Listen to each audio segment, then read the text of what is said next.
Assalamualaikum, kembali lagi bersama saya Risa. Oke, kali ini saya akan membahas soal CPNS, yaitu tes wawasan kebangsaan. Seperti biasanya, jangan lupa subscribe dulu ya. Oke, kalau gitu kita langsung aja. Nomor 1, Pancasila termasuk dalam pembukaan Undang-Undang Dasar 1945 pada alinea A. Pertama, B. Kedua, C. Ketiga, D. Keempat, E. Ketiga dan keempat. Jawabannya yaitu D. Keempat. Untuk pembahasannya bisa kalian baca sendiri ya. Lanjut soal nomor 2. Dalam sumber tata hukum di Indonesia, Pancasila dijadikan sebagai A. Hukum tertulis tertinggi di Indonesia, B. Setingkat dengan Undang-Undang Dasar 1945, C. Sumber dari segala sumber hukum, D. Setingkat dengan TAP MPR, E. Hukum tertinggi di Indonesia. Jawabannya yaitu C. Sumber dari segala sumber hukum. Nah, untuk penjelasannya bisa kalian baca sendiri ya. Lanjut soal nomor 3, nilai instrumental Pancasila dapat ditemukan dalam perangkat negara berikut ini kecuali A. Undang-Undang Dasar 1945, B. Keputusan Presiden dan Wakil Presiden, C. Ketetapan MPR, D. Undang-Undang, E. Peraturan Pemerintah. Jawabannya yaitu B. Keputusan Presiden dan Wakil Presiden. Untuk pembahasannya bisa kalian baca sendiri ya.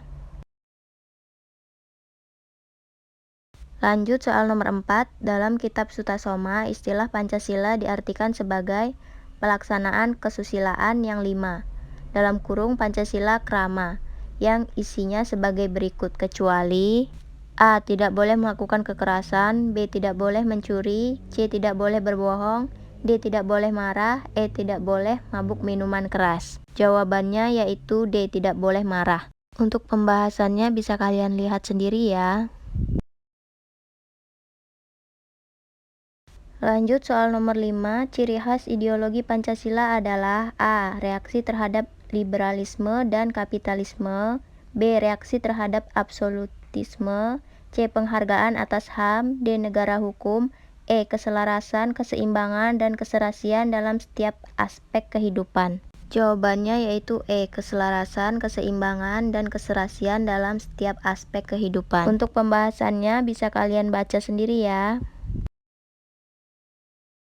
Lanjut soal nomor 6, menurut pernyataan dalam pembukaan Undang-Undang Dasar 1945, perjuangan kemerdekaan merupakan tindakan yang diberkati oleh Allah karena A. Kehidupan kebangsaan yang bebas merupakan keinginan leluhur, B. Bangsa Indonesia adalah bangsa yang religius, C. Kemerdekaan itu sudah lama diperjuangkan, D. Banyak pengorbanan yang harus diberikan untuk mendapatkan kemerdekaan, E. Kemerdekaan karunia Allah yang tidak perlu diperjuangkan. Jawabannya yaitu B. Bangsa Indonesia adalah bangsa yang religius.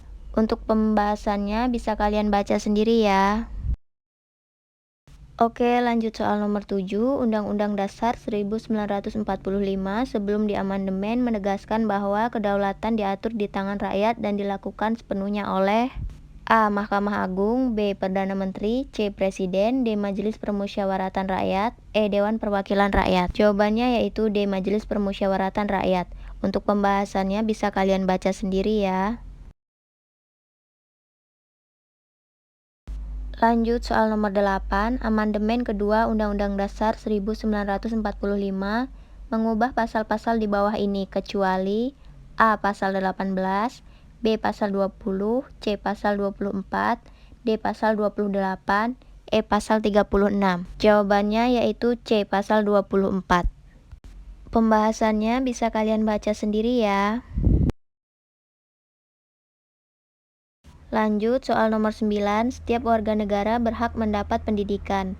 Hal ini tercantum dalam Undang-Undang Dasar 1945 pasal A. 31 ayat 1, B. 31 ayat 2, C. 31 ayat 3, D. 31 ayat 4, E. 31 ayat 5. Jawabannya yaitu A. 31 ayat 1. Untuk pembahasannya bisa kalian baca sendiri ya. Lanjut soal nomor 10, terdapat beberapa perubahan Undang-Undang Dasar 1945 yang memengaruhi sistem politik negara Republik Indonesia. Salah satunya adalah adanya pembatasan masa jabatan presiden. Hal tersebut diatur dalam Undang-Undang Dasar 1945 pasal A6A, B7, C7A, D7B, E7C. Jawabannya yaitu B7. Untuk pembahasannya bisa kalian baca sendiri ya. Lanjut soal nomor 11, berikut merupakan isi dari Dekrit Presiden 5 Juli 1959 kecuali A. Pembubaran konstituante, B. Akan dibentuk MPRS dalam waktu singkat, C. Akan dibentuk DPAS dalam waktu singkat, D. Berlakunya kembali Undang-Undang Dasar 1945, dan tidak berlakunya lagi Undang-Undang Dasar sementara 1950. E. Pemilihan Presiden dan Wakil Presiden. Jawabannya yaitu E. Pemilihan Presiden dan Wakil Presiden. Untuk pembahasannya bisa kalian baca sendiri ya. Lanjut soal nomor 12, asas dalam negara hukum yang mengutamakan landasan peraturan perundang-undangan, kepatutan, dan keadilan dalam setiap kebijakan penyelenggaraan negara disebut asas A. Akuntabilitas, B. Profesionalitas, C. Proporsionalitas, D. Kepastian hukum, E. Tertib penyelenggaraan negara. Jawabannya yaitu D. Kepastian hukum. Untuk pembahasannya bisa kalian baca sendiri ya. Lanjut soal nomor 13, berdasarkan Undang-Undang Nomor 48 Tahun 2009 tentang kekuasaan kehakiman, dijelaskan bahwa pengawasan dalam lembaga peradilan dilakukan oleh dua lembaga. Pengawasan secara internal dilakukan oleh A. Menteri Hukum dan HAM, B. Mahkamah Konstitusi, C. Komisi Yudisial, D. Presiden, E. Mahkamah Agung. Jawabannya yaitu E. Mahkamah Agung.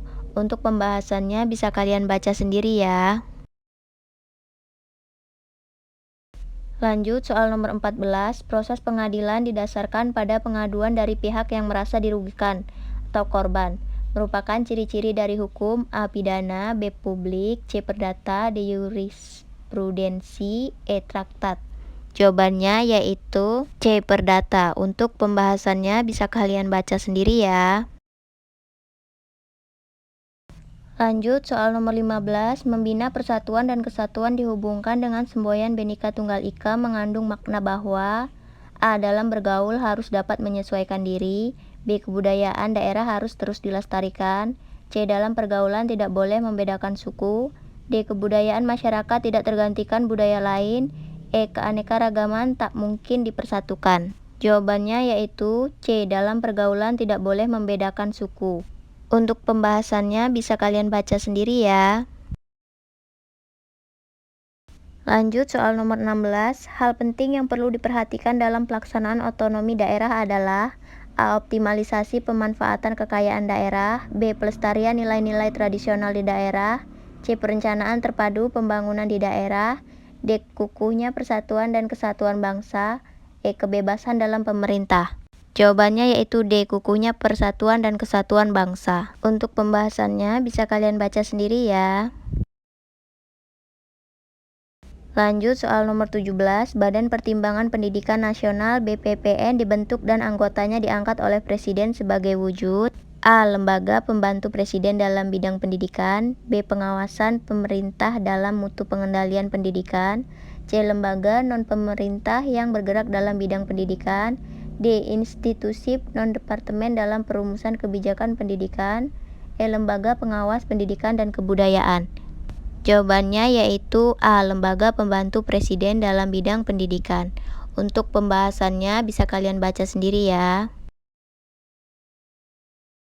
Lanjut soal nomor 18, suatu unsur yang membedakan antara bentuk negara dan bentuk kenegaraan adalah A. Kedaulatan, B. Rakyat negara, C. Kekayaan negara, D. Wilayah negara lain, E. Pengakuan dari negara. Jawabannya yaitu B. Rakyat negara. Untuk pembahasannya bisa kalian baca sendiri ya. Lanjut soal nomor 19, Budi Utomo yang berdiri pada 20 Mei 1908 dipelopori oleh A. Muhammad Yamin, B. Haji Samanhudi, C. Wahidin Sudirohusodo, D. Dr. Doris Dekker, E. R.P. Sosrokartono. Jawabannya yaitu C. Wahidin Sudirohusodo. Untuk pembahasannya bisa kalian baca sendiri ya.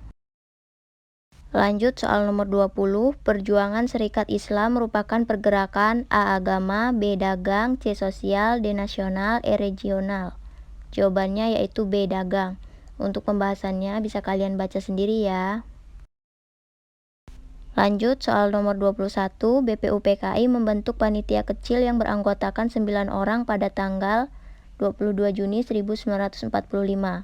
Berikut termasuk anggota panitia 9 kecuali A. Mr. Ahmad Subarjo, B. Muhammad Yamin, C. Agus Salim, D. Abi Kusno, Cokro Suyoso, E. Supomo. Jawabannya yaitu E. Supomo. Untuk pembahasannya bisa kalian baca sendiri ya.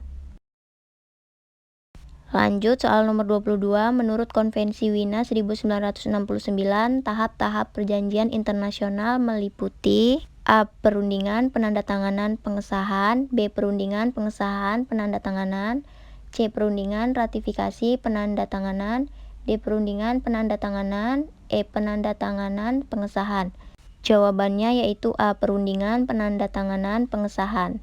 Nah, untuk pembahasannya bisa kalian baca sendiri ya.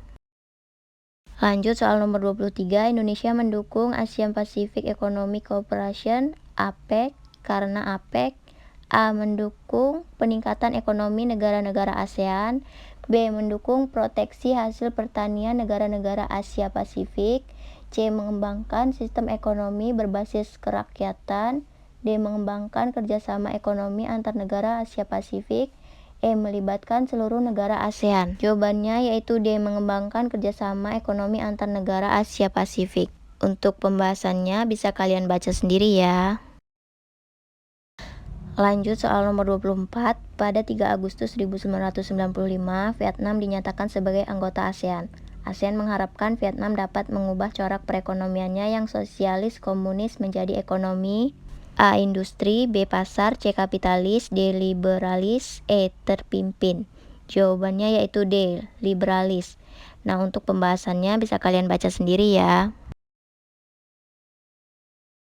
Lanjut soal nomor 25, syarat-syarat menjadi anggota PBB sebagai berikut kecuali A. Negara cinta damai, B. Negara merdeka, C. Sanggup mematuhi ketentuan-ketentuan yang tercantum dalam piagam PBB, D. Diusulkan oleh Dewan Keamanan dan disahkan oleh Majelis Umum PBB, E. Negara individualis. Jawabannya yaitu E. Negara individualis. Untuk pembahasannya bisa kalian baca sendiri ya. Oke, untuk pembahasan soal CPNS kali ini cukup sampai di sini dulu. Besok kita lanjut lagi ya. Jangan lupa subscribe, like, dan komen.